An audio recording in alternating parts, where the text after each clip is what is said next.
anybody really get a very clear idea, what Belt and Road will end up with. What China certainly is trying to exercise its influence and hoping that with the Belt and Road strategy that they can, China become really a global power within, and at the same time export its expertise in infrastructure, maybe export more of the excessive manufacturing capacities, at the same time helping the countries that are around the Belt and Road to be more politically close to China.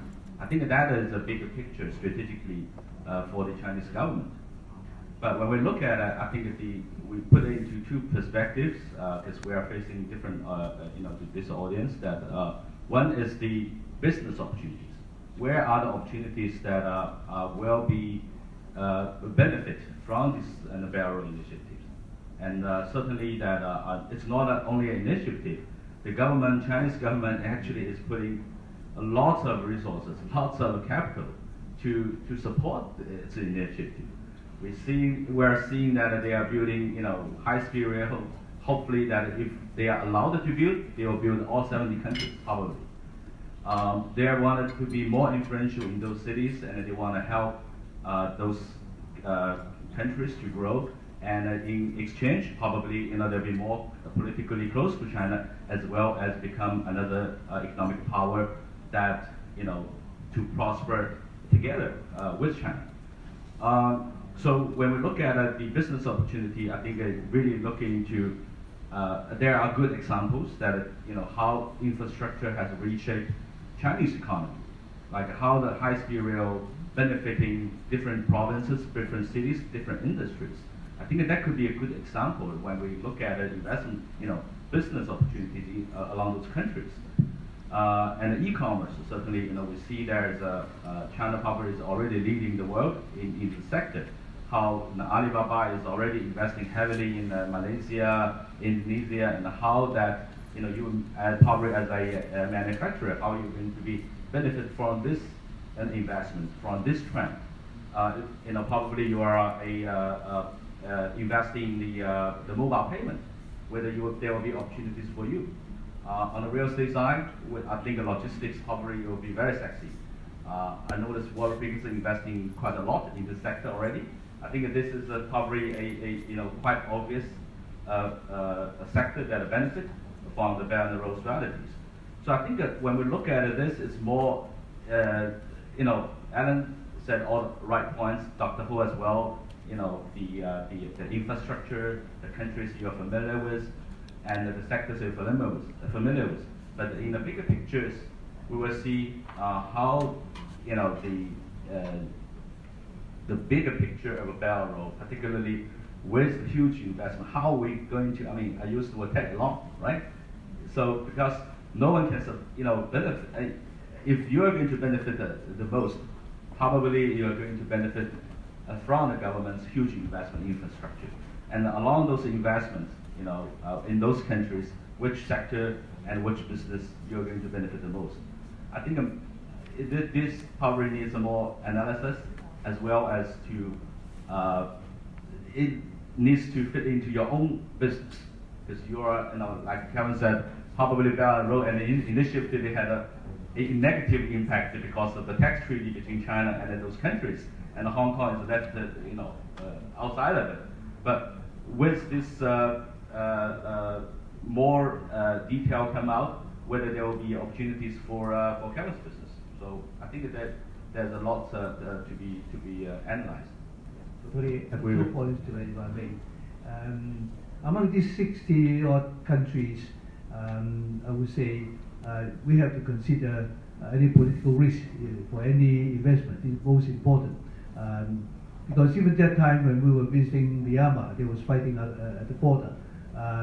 Some countries may easily have the government change to another party. Things may become quite different.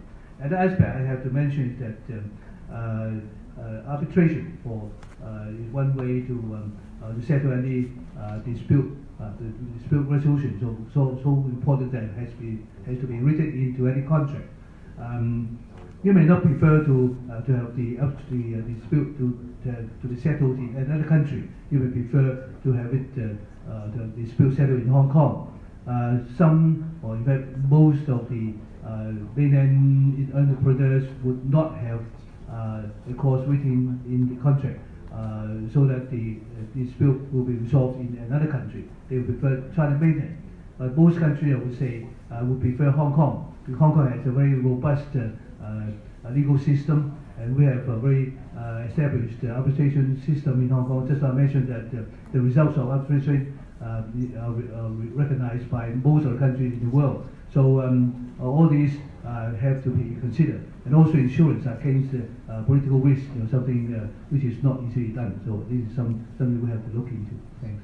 I'm quite sure that there's a lot of things that you need to be cautious, not just to spot a particular opportunity in a particular country, but you also need to evaluate the whole country risk, political risk, laws and regulations. But I think we are talking about more than 60 countries.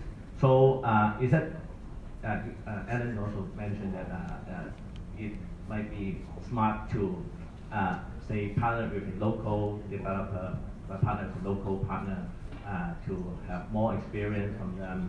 So you might evaluate not just a particular project, but for example, you invest together with the local JV partner at a platform level, at a portfolio level. Yeah, I think first of all, I echo a lot of the points that have been mentioned. When people think about One Belt, One Road, people normally reference infrastructure projects or large mines or all these projects. While they may make sense from a strategic geopolitical standpoint, particularly for maybe SOEs or large groups, for this audience and for private firms or private institution investors, I think those are harder to underwrite. And to Dr. Ho's point, from what we observe, some of these local governments are, they change their mind at the minimum. So we've seen cases where the mines, if you invest in a mine, right, or a power project, if things don't go well, then, you lose your money. If things go well, they could nationalize it or take it away from you. So that country risk and credit risk is very real in some of these developing countries.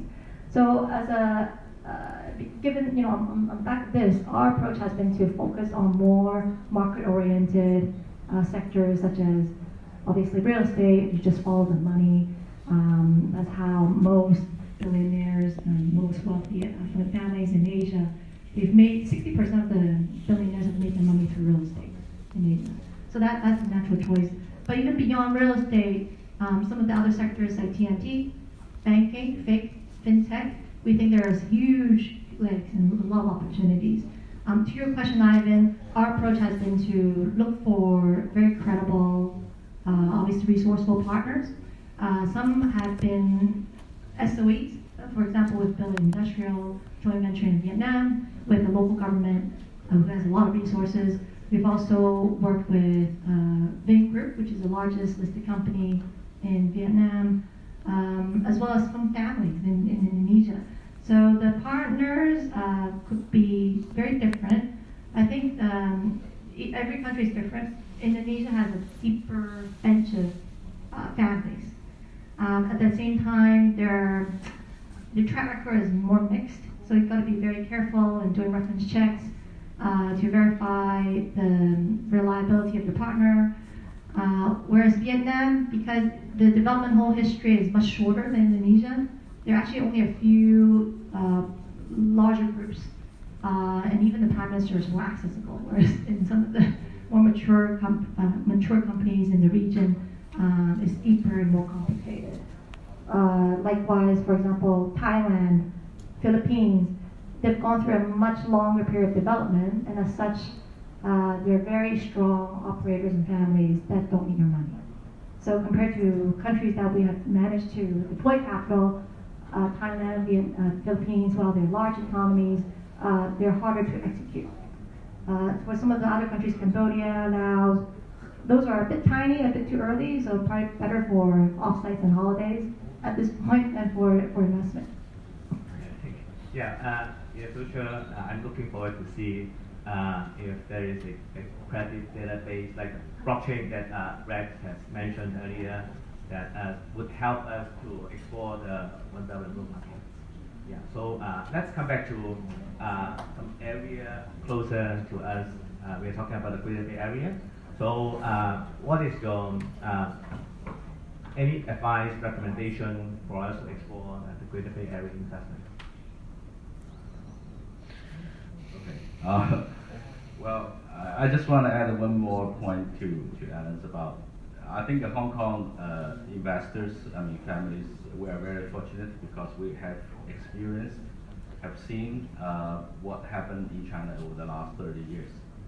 I would imagine many of the Southeast countries probably will, repeat the same route by finding the right partners into which sectors. I think we have, many of the investors here, they have paid a lot of, fees for those lessons, and those are, I think, very valuable lessons that we learned. Come back to the Great Bay Area. I think, as Dr. Ho just, in his presentation, I think this is probably the most exciting area in the whole world.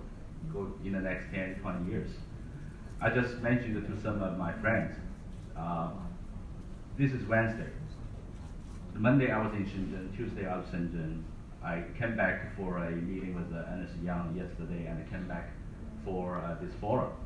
So what I'm doing in Shenzhen, because it's really dynamic. If you see all the infrastructures they are going to build, Shenzhen, the Hong Kong, Zhuhai, and the Macau bridge.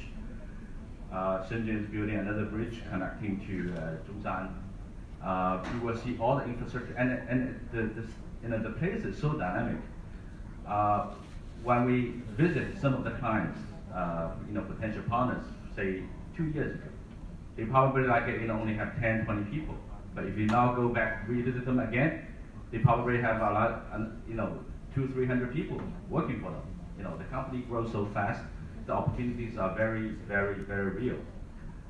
One of the trips that I actually took to Mexico to meet, our shareholder Tencent, because they see great opportunities in Latin America for the mobile payment. They want Tencent to go there, to help them to build a great market. So when we see this, it's not only we are developing within the Great Bay Area, it's how Great Bay Area, the technology, the manufacturing capacity, and the innovation that can be exported. If we look at in the Belt Road countries, I think that many of them will need them. Need those technologies, and those are the market that